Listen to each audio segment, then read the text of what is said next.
this video. I imagine sleep isn't coming easily tonight. My name is Joe, and this is Quietive, a channel devoted entirely to helping you fall asleep through the gentle art of ASMR bedtime stories. This is a sleep story about the London fog. Not the natural mist that drifts off the Thames on a winter morning. Something more than that. Something that was feared, hated, written about, legislated against, and eventually ended a phenomenon that lasted roughly 700 years and left a mark on the culture and imagination of a city that endures long after the air itself cleared. Tonight we're going to trace the whole of it, from the first coal fires of medieval London and the king who tried unsuccessfully to ban them, through the Victorian pea-soupers that killed thousands and inspired some of the greatest literature in the English language, to 5 days in December 1952, when smog settled over the city and changed everything that came after. There is no urgency in any of this, so close your eyes and take it gently. Part 1. Before the coal, there was fog. London's geography made it naturally susceptible to it. The city sits in a low-lying basin along the River Thames, where the surrounding hills and valleys trap cool air and create ideal conditions for fog to form. The Thames itself contributes moisture, because temperature differences between the land and the water produce currents that encourage fog, particularly in estuaries. London's maritime influence from the Atlantic brings constantly damp air, and when that humid air meets cooler temperature, it thickens. Temperature inversions, where a layer of warm air traps cooler air below, and a recurring feature of London weather. It prevents pollutants and moisture from dispersing naturally. The narrow streets, the tall buildings of an old city all make things worse, hindering the circulation of the air and allowing fog to linger long past the morning. All of this meant that, even without pollution, London would have experienced regular fog. The coal simply made it something else entirely. Part 2. The medieval origins.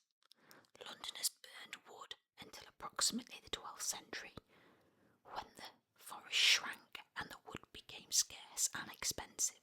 Sea coal from the northeast coast of England offered a cheaper alternative. People switched and the smoke began. By 1272, things had deteriorated enough that King Edward took action, banning the burning of sea coal in London following complaints from noblemen and clerics. The punishment, according to the records, was to be torture or execution. The first offender was put to death. The ban made very little difference. People continued burning coal out of necessity because they had nothing else. The kings who followed, Richard II, Henry V, also attempted to curb sea coal use, and none of them succeeded with any long-lasting effect. Air pollution complaints date to at least 1272 in London's records. The city's atmospheric records began formally in 1659. In those 400 years between the first complaint and the first systematic observation, the coal fires multiplied and the air grew steadily worse. Part 3. John Evelyn and the first argument for clean air.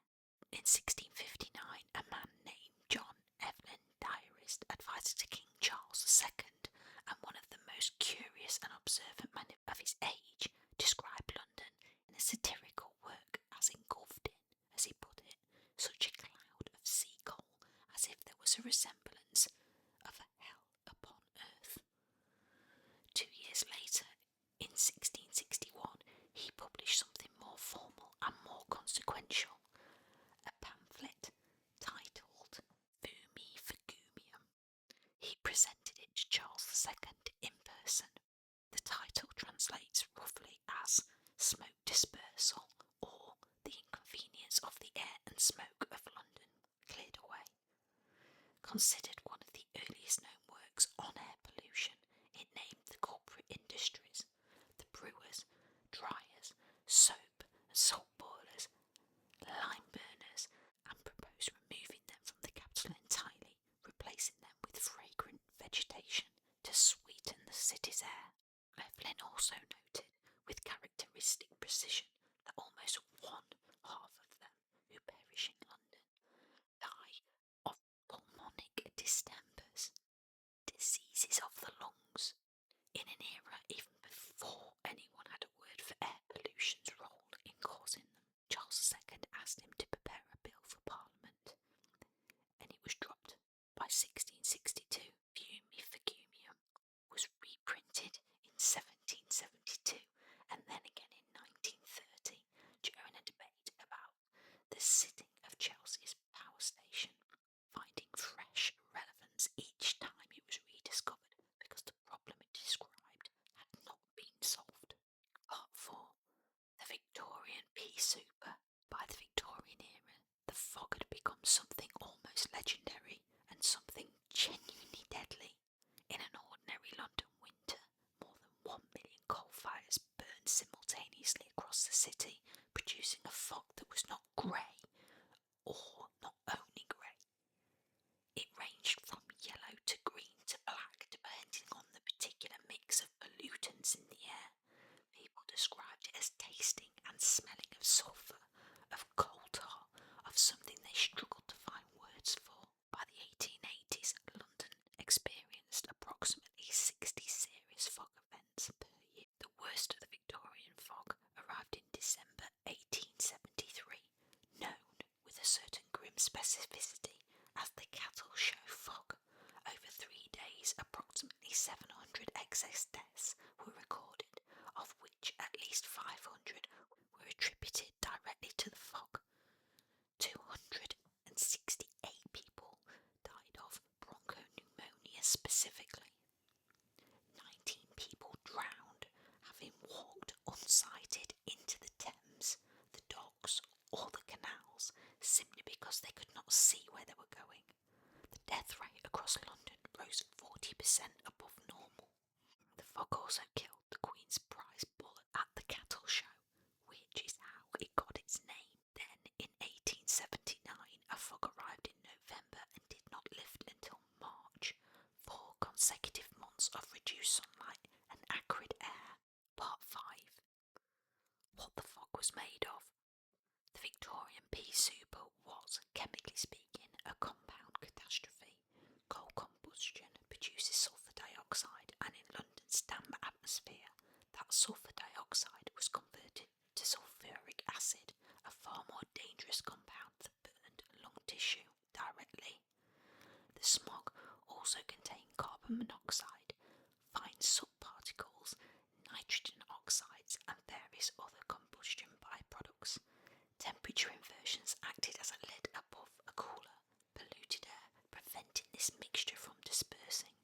London's geography, as already noted, made it particularly vulnerable. The result was something that those with pre-existing conditions of the lungs or heart could not survive. The elderly, the young, the already ill, these were the people the fog killed, quietly and in large numbers, year after year. In 1880, a meteorologist named Rollo Russell published a book called London Fogs. In it, he wrote, and this is a line worth sitting with, that such are the results, more fatal than the slaughter of many great battle, of a want of carefulness in preventing smoke in our domestic lives. However, nobody did very much about it. Part 6. The fog in literature and art. The fog was not only a public health crisis, it was also, and this is one for the stranger aspects of its history, a muse. Charles Dickens used it extensively in the opening pages of Bleak House, published in 1852 and 1853. He described smoke lowering down from the chimney pots, making a soft black drizzle with flakes of soot in it, as big as a full-grown snowflake.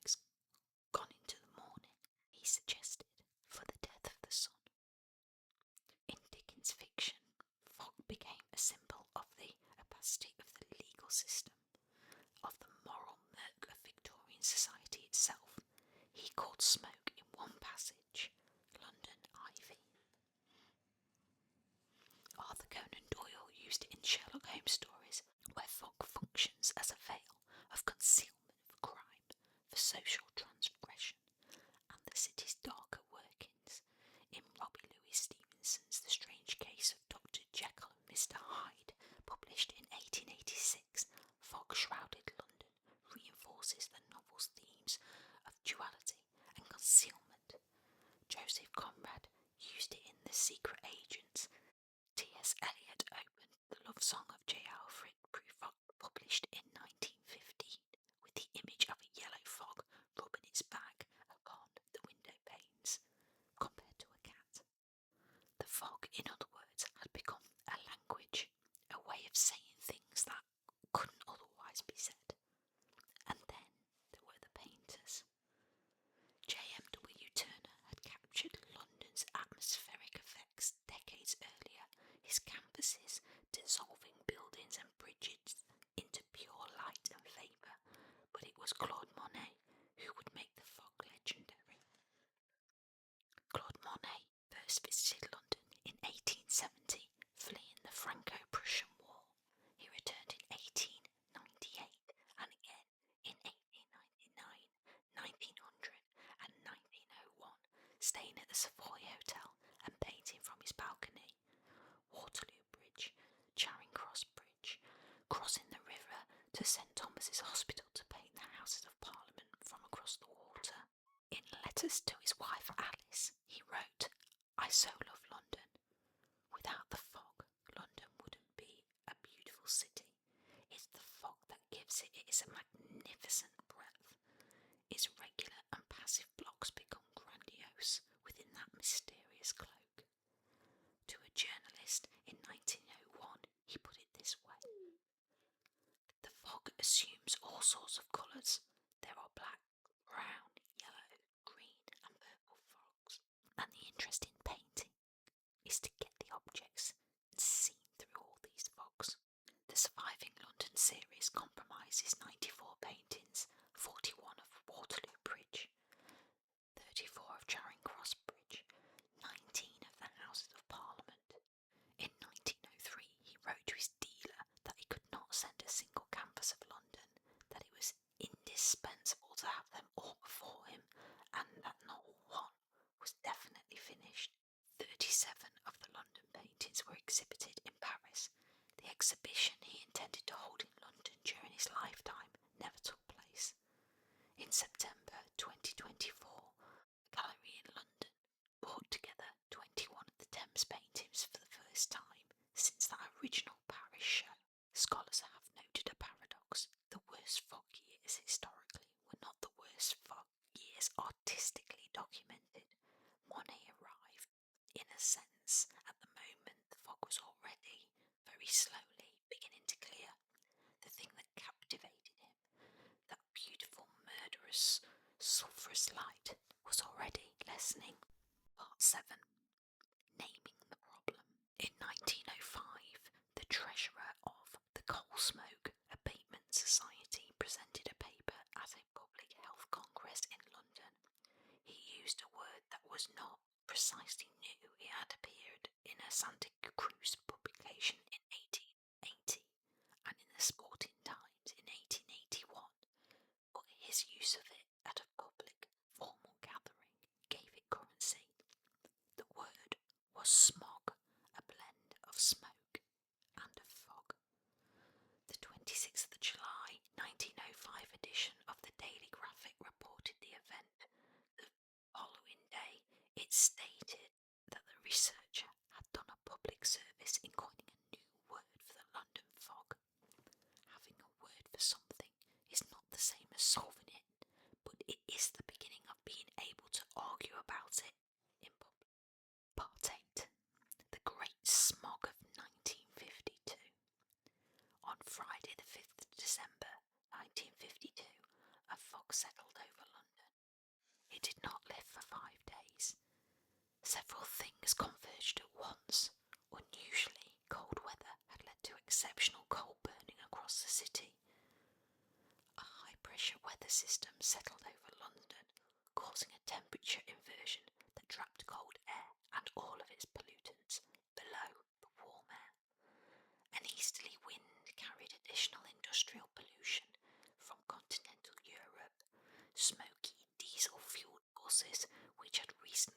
case, the city's electric tram system added further fumes to the mix. One further detail, quiet and terrible: the best coal, the least polluting coal, was being exported to pay off Britain's post-war debts.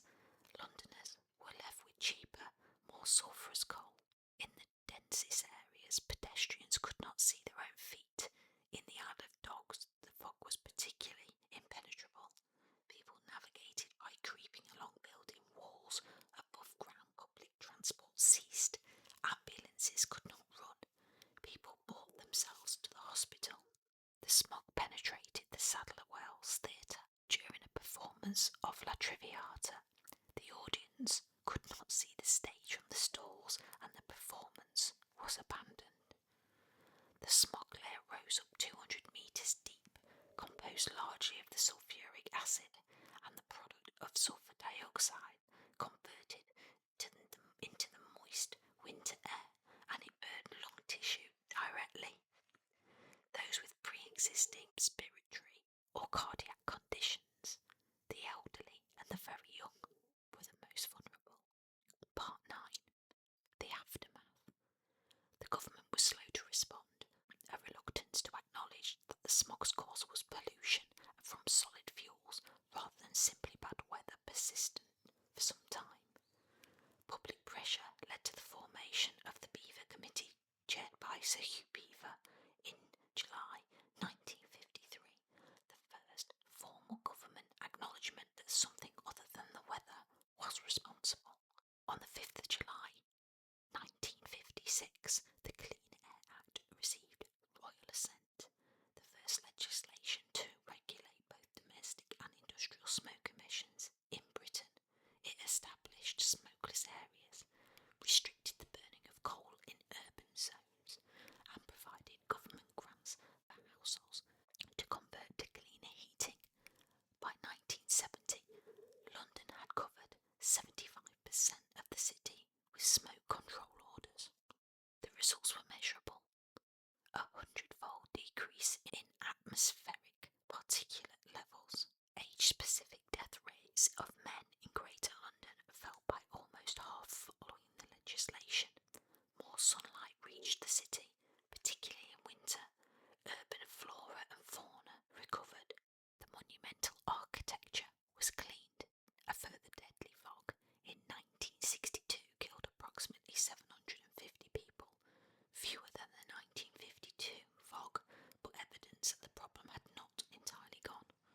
The Clean Air Act 1968 was passed to deal with the slow-moving local authorities. Between 1970 and 2020, nitrogen oxides and fine particulate matter in Britain reduced by 76%.